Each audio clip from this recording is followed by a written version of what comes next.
Welcome, y'all. This is Boone Tough Productions, where we talk about all things bow hunting, turkey hunting, but most of all, how to keep our walk, our faith strong in Christ, and still be an avid outdoorsman. All right, guys, here we go. Welcome to Boone Tough Productions. This is a little video cast / podcast with some good buddies of mine. Uh, this group of guys right here are the best I know of navigating a narrow road, keeping your walk straight, uh, balancing great outdoors, hunting, fishing, that sort of thing, being an avid hunter, but still navigating that road and raising your family like the good Lord wants us to raise them. So, with that being said, let's all introduce ourselves. I'm J.Q. Austin. Uh, I've known Mr. Boone. I reckon I met you back when I was still cutting grass, so probably about 10 years now. Yeah, Uh, at least 10 years. Met you cutting the grass here, and then Yeah. through Hunter Lockhart. Yep. So, Yeah. and then I'm married. I've been married for 7 years now, and have 3 kids, and couldn't imagine it no other way. My name's Brent Stevens. I'm actually Will's dad. I been married 43 years, and hunted all my life. I'm retired. Got out of high school, went in the oil field about 10 years, then went for a pipeline company. And I think it's a good subject we're talking about tonight because the road can get out of line sometimes.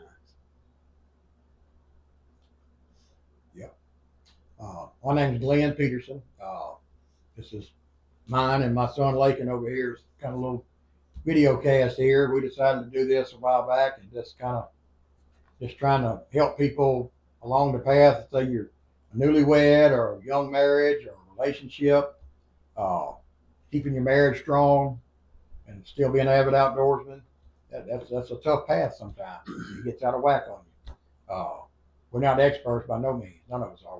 We're not preachers or pastors or anything like that. We're just some old boys trying to do right and live for the Lord. Anyway, this is my son Lakin. I have another son Tyler and a daughter Nora Jean, and I'm just trying to raise them the best I can. I like hanging out with guys like this to kind of help me along that path. So we're gonna talk about it some.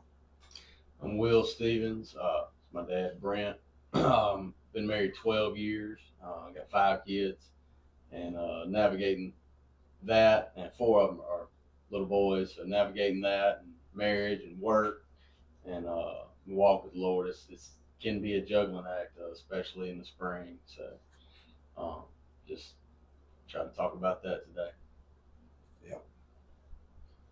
All right. Well, I guess Brent, we'll let you start. Just talk about, if you don't mind, just maybe giving just a short testimony of what some things you've been through, and maybe some tips on keeping that path, staying in lane. All right. Well, when I first got married, hunting's been a big part of my life for forever. And I was young, we small game hunted, and we had a lot of turkey hunted, and wasn't many deer then.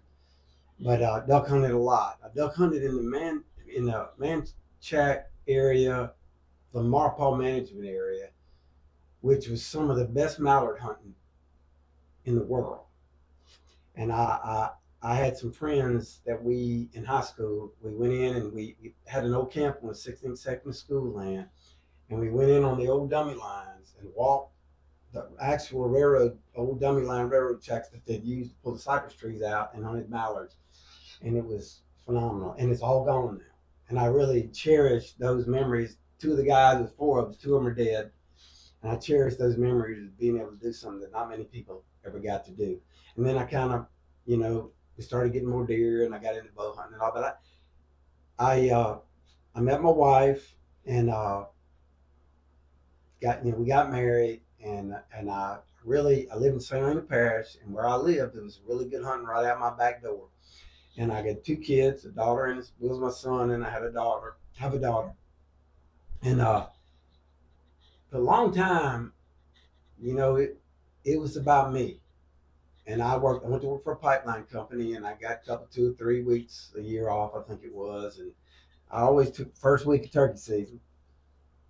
I went back to work so I could rest the second week of turkey season, and then I took the third week of turkey season. And but we were poor, and it wasn't much vacation going on anyway. But I just didn't realize where my priorities were lying. And then later in life, when we started getting more deer, and I got into bow hunting, every afternoon from October 1st to the opening of gun season, I hunted every single afternoon. I come in, change clothes, get my bow, and I hunted. And it was a big numbers game for me. And I never really thought, I mean, I was hunting around the house. I didn't leave and go off on trips, but I was home for supper. My wife would have supper ready after I got out of the woods. But, it was just a long process, and it took me a while to finally figure out. I always had my family in church. We went to church, we tithed, we did all the things that you're supposed to do, but it took me a good while to realize that I was worshiping at the altar of hunting. And I think nothing wrong with hunting, nothing wrong with fishing, nothing wrong with golfing, nothing wrong with any of those things. But it just took me a while to realize I was being pretty selfish in that area. And I got of course, I'm 68 years old now, and that helps a lot. But I get a different perspective on it now. And, but now when Will came along, things did change. And it was more about us, and it was more about him than it was me. He was there, he is shooting.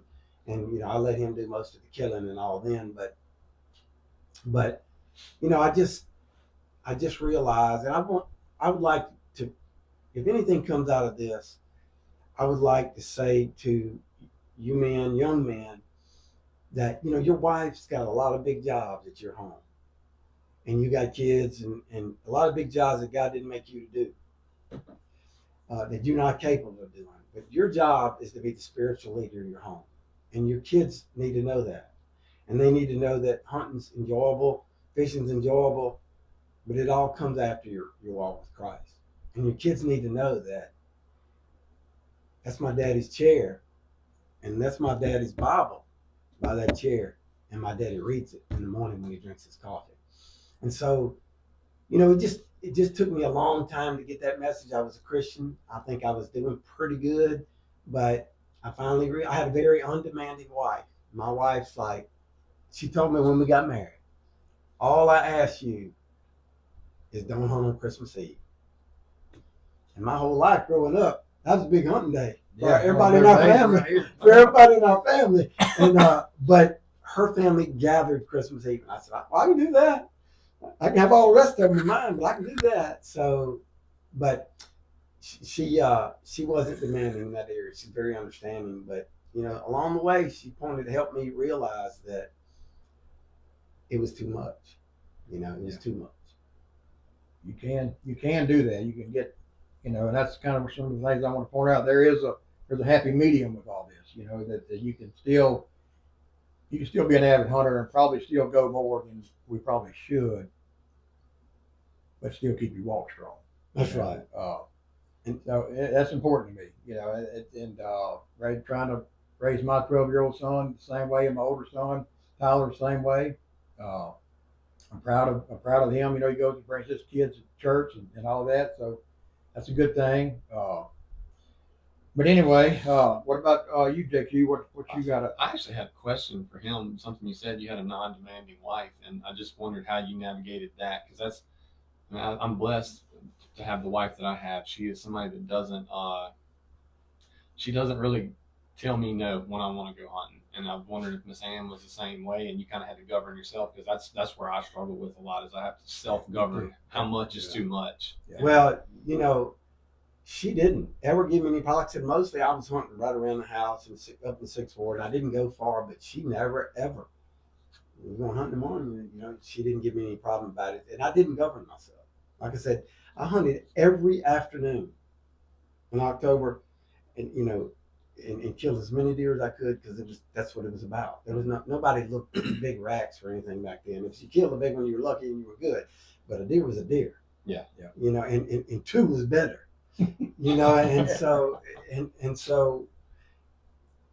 it was, it took me a while to rein that in and figure that out. But she was real easy to deal with. Yeah. You know, it wasn't a problem at all for me. It's good.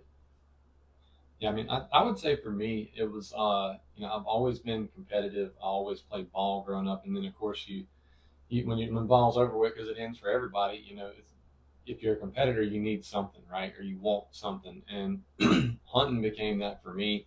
You know, I grew up hunting with my dad and my papa and my uncle. You know, we were a hunting family. But I don't think they were as, I guess their personalities weren't as obsessive as mine. Or my dad liked fishing more than he liked hunting.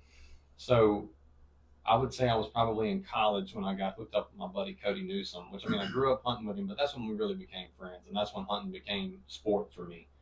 And then I would say, you know, jumping ahead a few years after, you know, I credit Cody for being the hunter that I am today. I mean, he's the one that really showed me, taught me tactics and how to look at this tactically rather than just you know, hoping for dumb luck.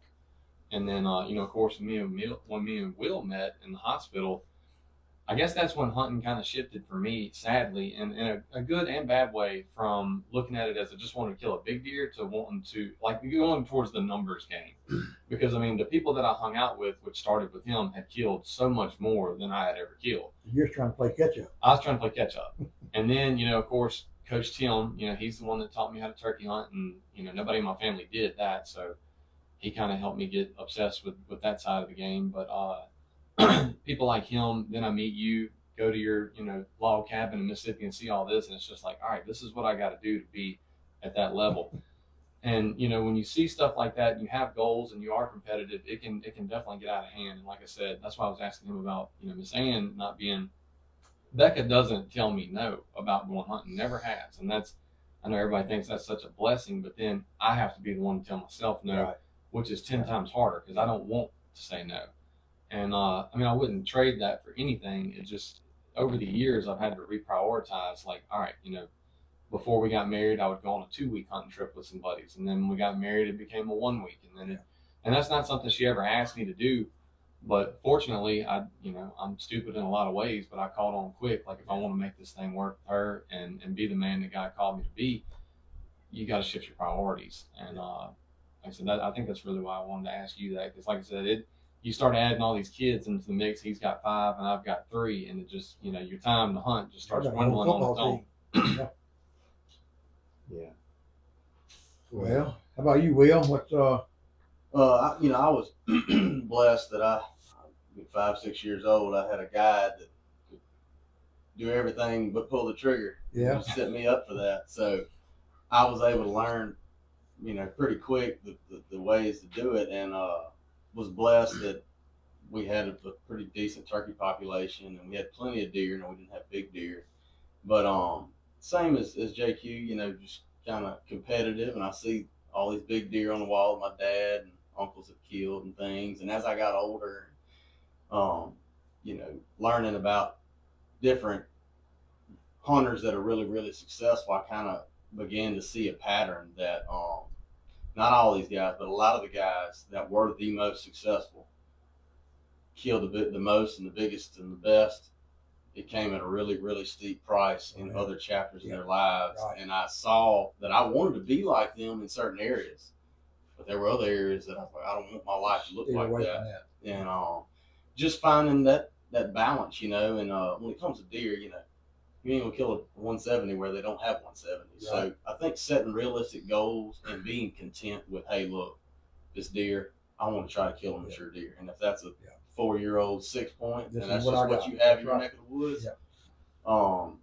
But my love for the outdoors kind of evolved from just wanting to kill numbers and wanting to kill big things to getting into habitat management and trees and things. And I love every aspect of the outdoors. And now that I've got my kids and they each have unique personalities, I'm kind of trying to just do a little of everything and hope that each one of them finds something they like, whether it's squirrel hunting with a dog or turkey hunting or deer hunting or, you know, trying to get into frogging a little bit and fishing a little bit more. And I'd like to do some trapping, but just hoping that they find some of the joy that I find in the outdoors in one of those areas. Right. So, and I'm blessed. My wife, she grew up, her dad was a hunter, her brother's a hunter. She likes me to be home. It's hard for me to be home and just sit. That's what she likes. But she's, we have a good give and take, and she helps me govern because I sometimes I need a little help. But I'm getting into the stage where my boys are going and they're doing a lot of killing, and Right. it's a blast. So I'm looking forward to the next 10 to 15 years of getting to watch them do the things that I got to do with my dad that I remember. Man, this is a cool experience. The only thing cooler would be being on that end of it, Right. So. Yeah. Well, and I like to add to that saying I'm still on that end of it because he and I only have one son, and I had to be creative with my daughter, and she didn't hunt, she didn't fish, so I would make date nights with her to go out and eat and do things together. But it was like wherever I was going, he jumps in the other door of the truck, and we go. But now I get to take his sons, and it's a whole new thing for me. This year I got to take a couple of his sons, and we killed some turkeys, and it's just good stuff. They've already begun to hold the gun up, but we succeeded, and it's good. And one thing else I'll say too that to add to this is that all my life, off and on, I coon hunted, and I had blue tick hounds. And coon hunting is kind of like being an addict, a drug addict. And And he will those when he was a kid. He had his own dog and all. So that was another thing I wanted to say that in the beginning that I had to kind of balance in and weigh out because coon hunting you're going at night. Yeah.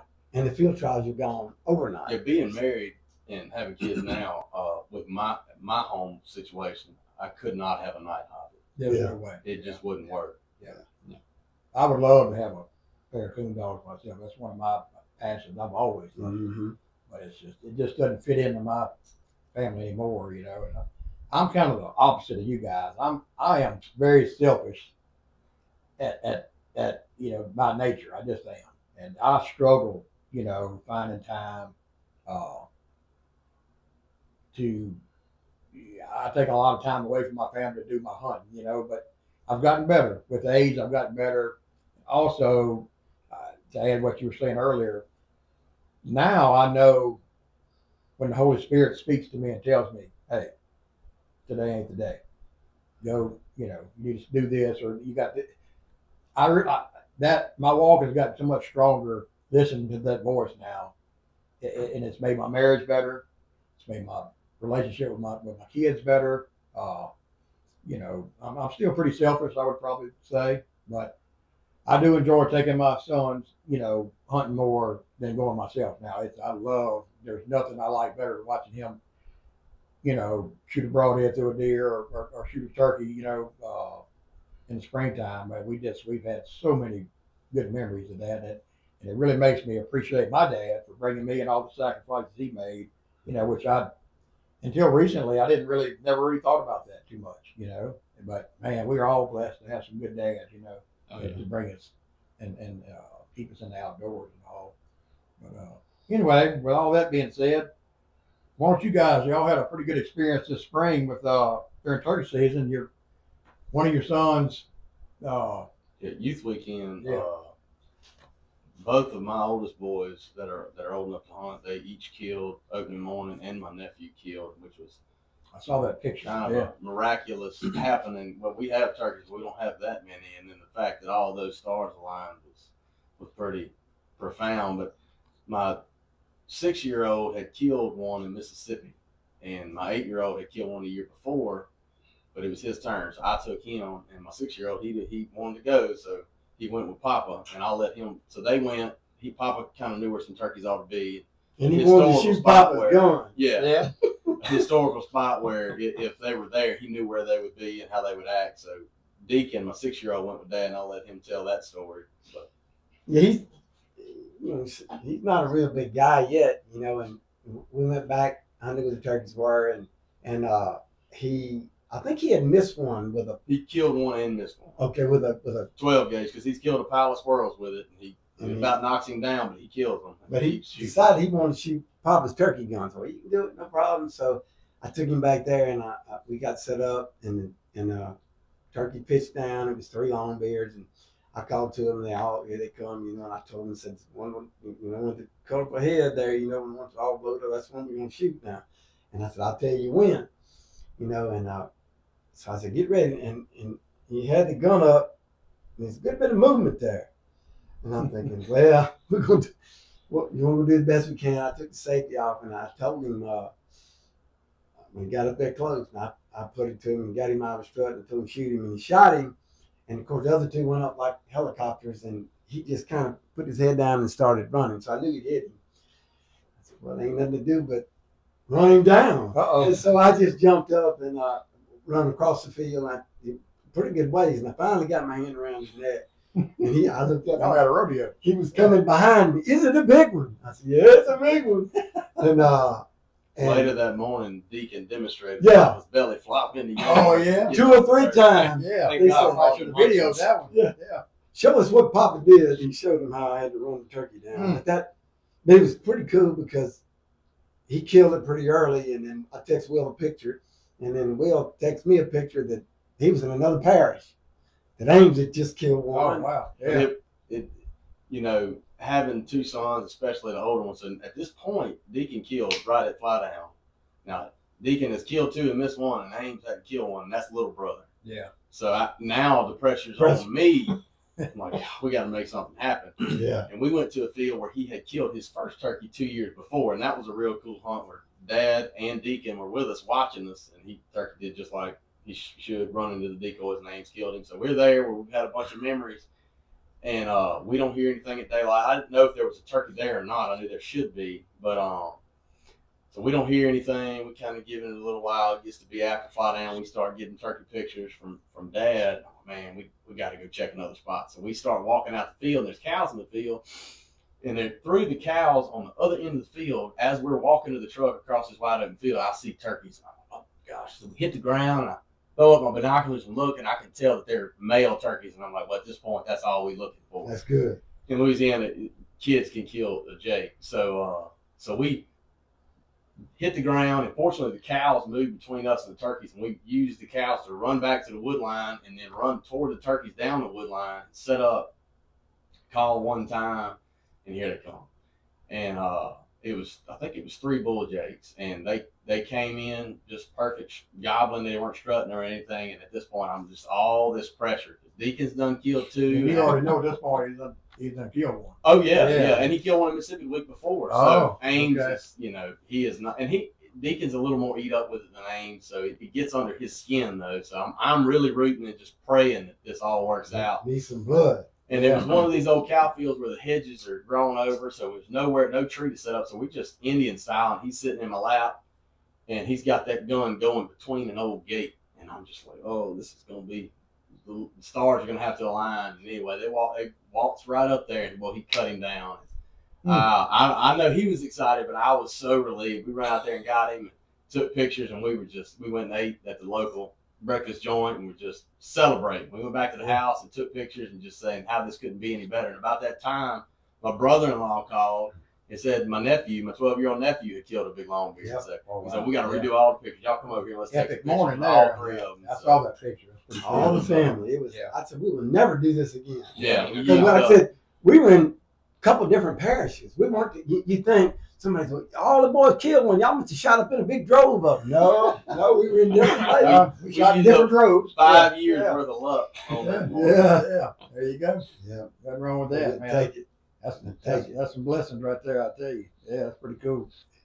What about you, Jake? You and your wife talking about wives. You took her on a hunt, didn't you? Yeah, she killed her first turkey this year, and that's probably the craziest or the most stressful, definitely the most stressful hunt. Like, I know what you mean when he was headed through the fence and everything else. I was stressed out, but I can't tell that without backing up and talking about our first attempt at trying to kill a turkey together. Yeah. Because that one wasn't successful. And me and a buddy of mine, Cody Newsom, had gone hunting the morning before and called up 3 jakes. And like I said, in Louisiana, jakes are legal, or especially at that point in time, even for adults. And so we went the next morning, and where the jakes had gobbled, we heard them. And I told Cody, I said, look, I'm going to take Becca back over there and let her shoot one of them jakes to be her first turkey. He said, yeah, man, go ahead. We go over there. Long story short, we get set up. Turkey pitches down in the road. From here, the truck's from us, and I'm shooting, and she's, I can't see him, and he's in the middle of a gravel road. But she had you know, she had a couple briars in front of her. She's never done this before, so she didn't know what she could and couldn't shoot through. So, long story short, he flapped them wings one time, and I shot him as he was trying to run away, and I killed him, and it was not a good day for me. She The rest tells of the that story a little different. Yeah, she well, might. That's hand on the Bible, God's honest truth. Because you can ask Michael about getting animal shootout from underneath him. Daddy did that to him when he was a kid, so Yeah. I knew not to do that. But all that being said, you know, that goes at a little slight to you because I had never turkey hunted with other people before. And Coach Tim taught me, and then when he cut me loose, he said, "You got to figure out how to do this on your own." I started hunting with Will, and you know, we went hunting one time in Homachita, and Will said, "Now look, it's your shot, but if these turkeys go around the other way, but yeah, we're not letting yeah. them get away now." And I was like, There, I was there was a butt in that there. seems, Yeah. I mean, that seems fair. You know, there ain't no prisoners. You know, we Right. come here to kill, and you know, I think I've been a part of, I think 5 hunts with you where it was my shot and you ended up killing. It works out that way. It It does. does. It's That's never why worked out the other way. There's a butt in there, but yeah. It's never Yeah. worked out the other way around where it was Yeah. his turn and I shot. And look, there's no hard feelings in that at all. I'd rather watch him kill one than watch him get away from us because they have whooped us many a times. So no hard feelings there. But I did not preface that rule, that unspoken With her. rule Yeah. with Becca. You know, I just, he was getting away. I didn't want him to get away, so I got him. In her eyes, you just shot her turkey. Oh, I killed her. Yeah, Yeah, right. yeah. Sorry, Becca. Yeah. But we made up for it this year, like you said. She killed her first one, and it was really cool. We got to kill it on property that she grew up on, and you know, that was really special in itself. We played t-ball that morning, and we went back there and brought 2 guns because she didn't want to shoot the 20 gauge. She wanted to shoot my 12 gauge, kind of like, you know, your boy. And I told her, I was like, Becky, you should shoot this 20 gauge. Well, when we get there, she had finally agreed to shooting the 20 gauge, and lo and behold, in the skirmish of going in her car instead of my truck, there was no 20 gauge shells. Oh. So now we have 1 12 gauge, and we go get set up that evening.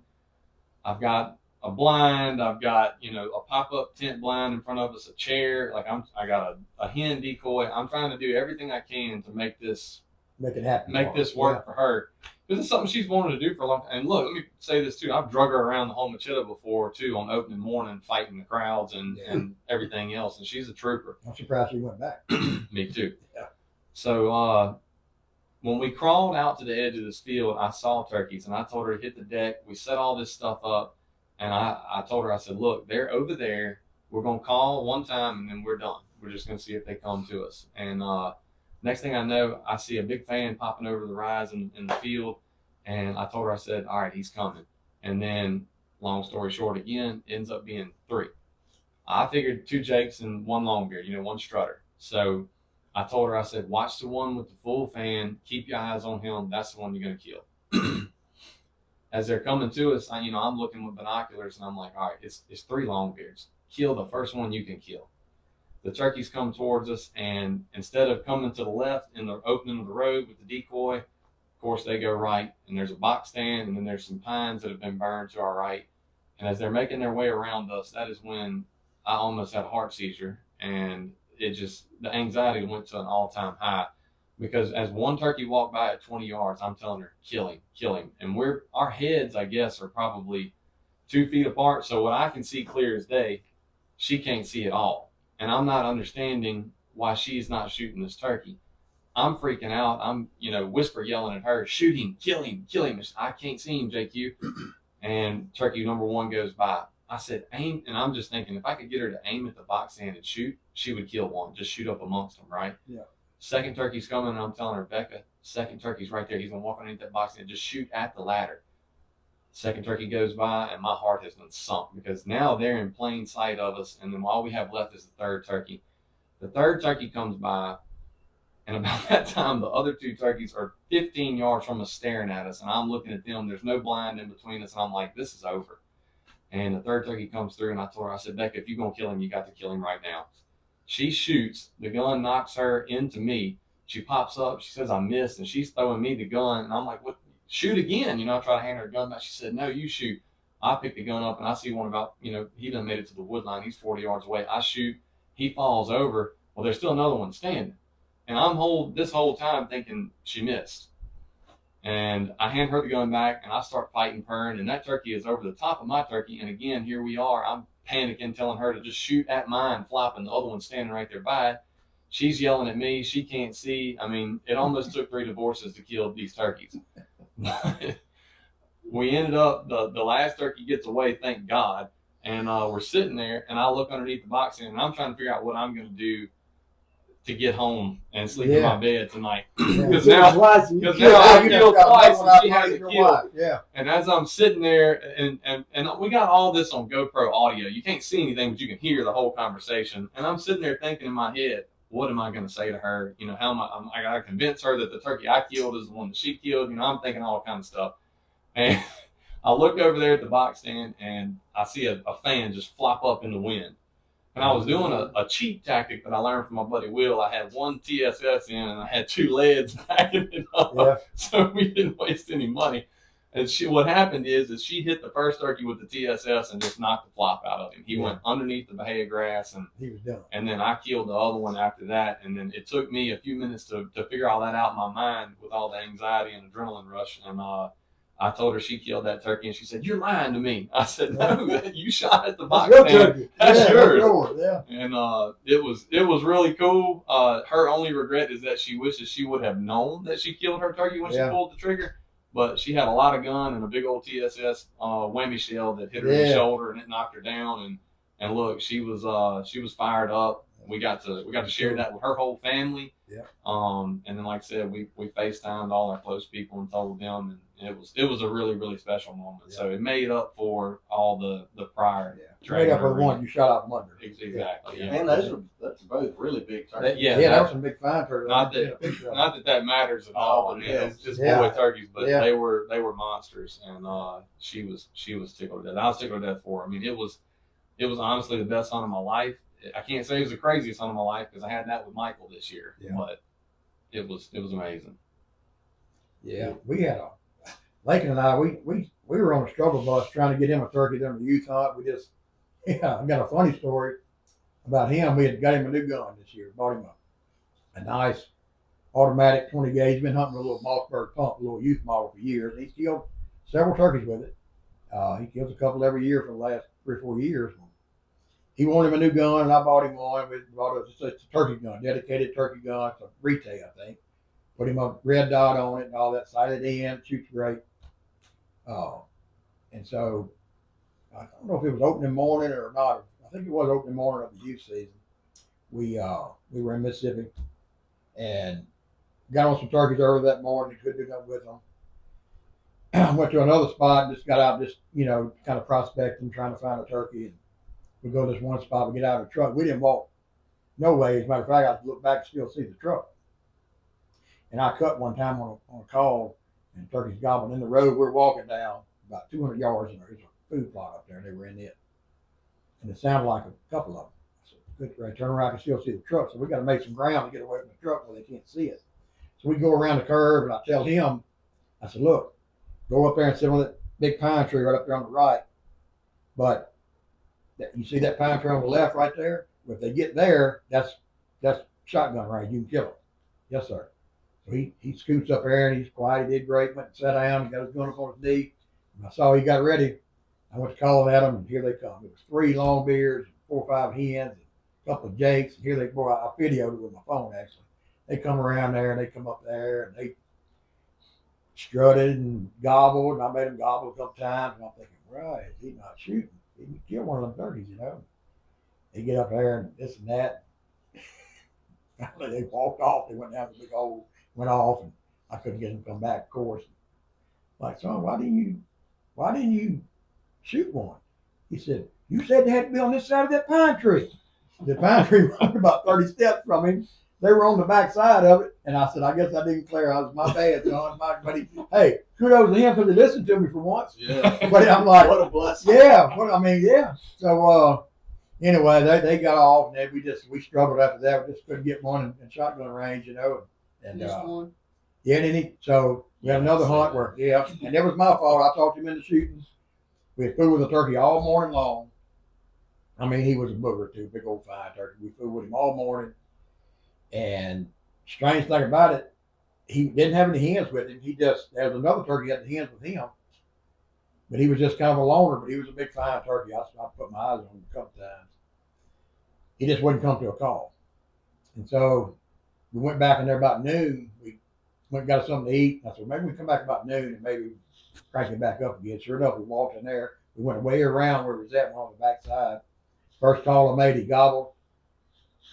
We should have set up a little better. I got him sitting right next to me. Turkey comes up there and he stops at about 40. And I mean, that gun will kill one that far, but I just hate shooting him that far. You know, the turkey, he come up there and boy, he smelt the rat. He got tall and he looked. And I could see some stuff in between. I said, you better kill him, son. He said, I can't see him. I said, you better kill him. And he shot and cut a tree down about that big around. But we didn't know at the time. Turkey run off and then he flew off. And I was praying that he didn't hit him, you know, it didn't cripple him. So I went and looked. I looked for two hours, just looking, checking every drain. Thought maybe he hit him, you know, but I couldn't find no sign of it. Well, about a week later, I went back in there to hunt again myself. And I just wanted to go see. And sure enough, I seen there was a tree about big around his cup. He cut in half. I don't know how I didn't see it that day. He cut it down right in front of us. So that he didn't hit that turkey. But we had a good hunt back here behind the house one morning. We had one evening. I went back there and trying to find him one. And the Louisiana season had opened. I went back here in one of these pastures back here, and there was a turkey out there strutting by itself, gobbling. There wasn't no hens with him or nothing. I said, that's strange, but I never called to him or anything. I just watched him through binoculars. I watched kind of where he went up. I said, well, we're going to try it. The next morning he had school. We went in there and sat down and yelped him. And he gobbled and strutted all the way across the corner of that field. And he shot him, made a great shot on him, about 20 steps. Big old fine turkey. So finally got him one. Then after that, baseball started. So turkey season was over with. So anyway. Yeah. You had fun though, didn't you? Yes, sir. Yeah. More fun than baseball, right? Yes, sir. Baseball's on golf. Yeah, baseball's gonna gobble at you. Yeah. Yeah. One thing I like to kind of touch on that I heard you say in the beginning was talking about, you said, well, I don't know, and I might be a little more selfish than these guys in a way, but, you know, that's what we are. Yeah. You know, we had, to me, an analogy I try to look at it is that it's kind of like pushing hair backwards on a dog's back. Yeah. You know, when you push that smooth, it's all good, but pushing it backwards, and what we are is flesh, is self. You know, so it's not just you, it's all of us. And I think it's a balancing act that we got to stay on top of, because, you know, we can find this big deer, you know, that we just say, become obsessed with, and we can say, I want to kill this deer. And more time, more energy, more thought, you know, and it takes away from the other things. But selfishness is what we're natural at. Yeah. You know, I'm definitely natural at it. me too. Me too. And there ain't nothing we're gonna ever graduate from. Right. You know, selfishness, dying to self, is a biblical concept. Yeah. Christ said, die to self, serve others. So I think the balance of hunting and fishing or whatever, you know, one time I realized I was sitting in church one morning with my family, and I knew that with some good turkey hunters in our community. Yeah. And I knew right down there in that field that turkey was strutting. And I'm thinking, boy, I hope they don't get him while I'm in church. But and then I realized, Yeah. I realized, come on, man, you got to get yourself together here. It's just a turkey. Right.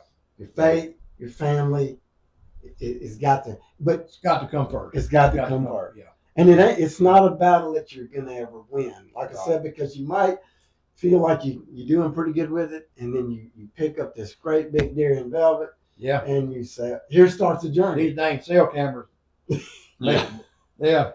They make that road a little crooked for you sometimes, you know. They And really do. it starts a journey, you know. And so, you know, like I said in the beginning, and I think about these young guys a lot, you know, that, like I said, your wife's got a lot of big jobs in your home, but you're the spiritual leader. And thank God for women that stand up and lead their home spiritually when the husband's wrong. Because, you know, we can look at our rock star in the faith, Timothy, Yeah. his mama and his mama. got him through where everything he did biblically, that those two women. So it can be done, and praise God for them. But God made it to where the man should spiritually lead the home. And God wants us to enjoy life, hunting and fishing, the things that we want to do.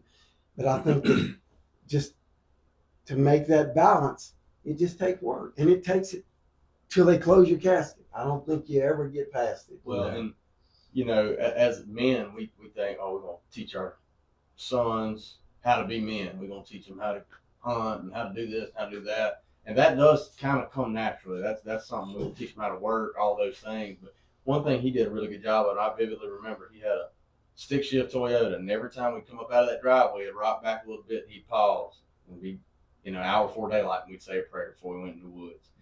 And I'm not that consistent with mine, but we do pray every time, and it's been unbelievable how God had, we'll pray pretty specific prayers, and we always end with, Lord, let your will be done. Just keep us safe. Let us have a good time. But we'll pray to the Lord, just let us see one or whatever. And it has been uncanny how God has showed up and answered those prayers. And my kids, I'll never forget, we went squirrel hunting one morning. We walked all morning, me and a buddy of mine and one of mine before he was old enough to shoot. And we walked and we hunted this management area. We didn't see a squirrel. And we had prayed before, Lord, just let us get one.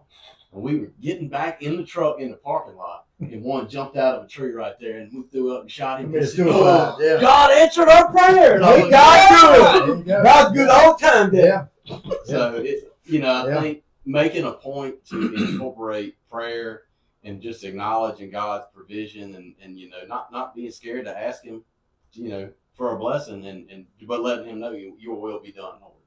Yeah, that's right. And I always try to remember too, we didn't always succeed at it, but when we were successful, we would pray, Lord, let us enjoy what you've created. Right.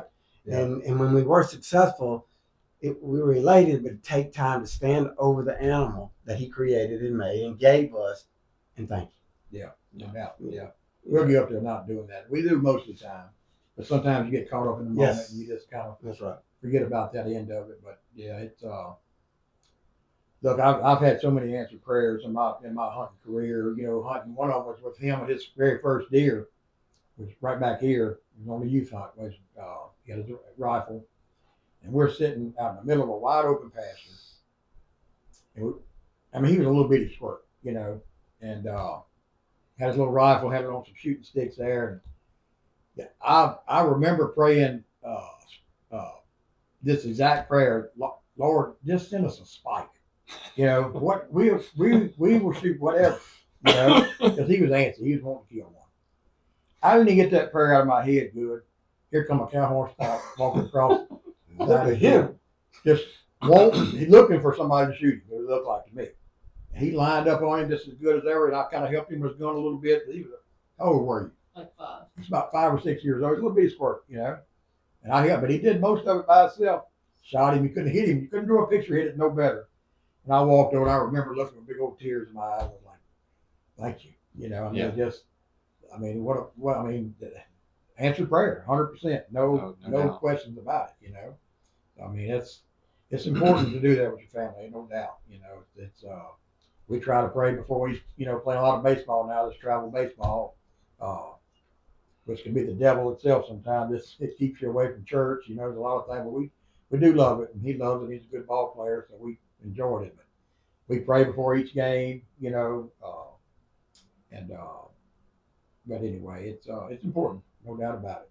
So, yeah, and one thing I'd like to say just about my dad, because he's not here, my dad, I say people like Will and, Coach Tim and Cody taught me how to hunt. My dad took me hunting from the time I was able to go with him, like y'all are talking about too. And, but I will say, I do have that obsessive personality, and I got that from him. But what I give him a lot of credit for is Dad has that personality too.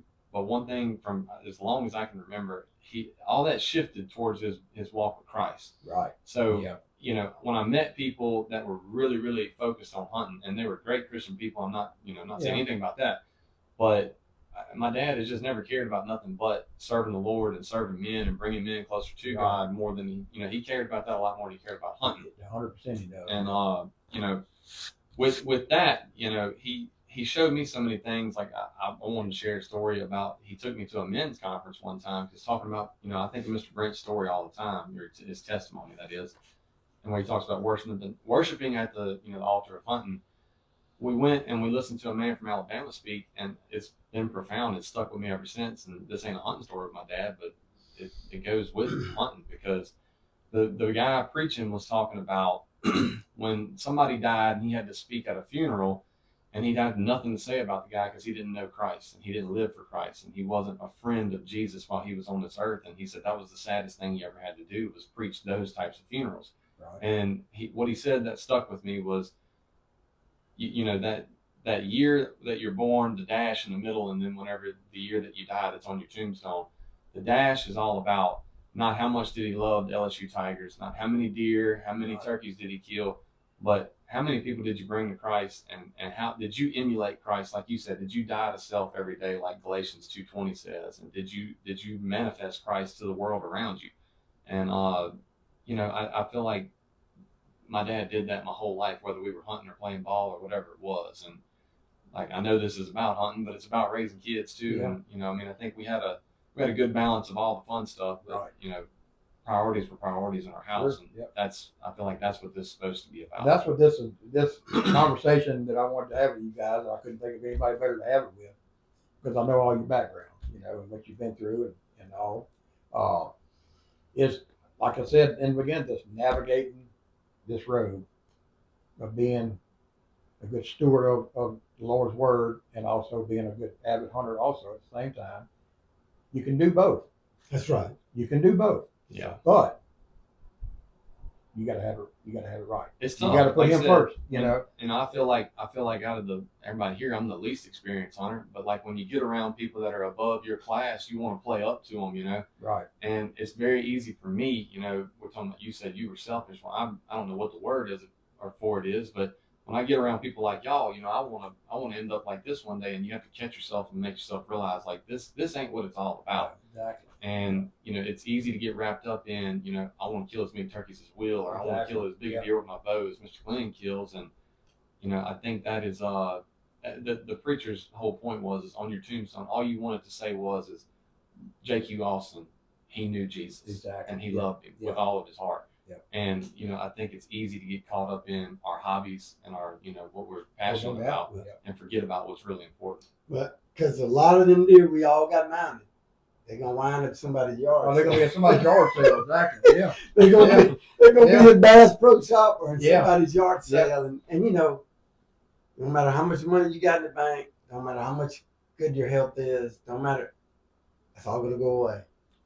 Yeah. And God wants us to enjoy our life, but our faith is paramount. It is all that we have when it's all said and done. Yeah, no doubt.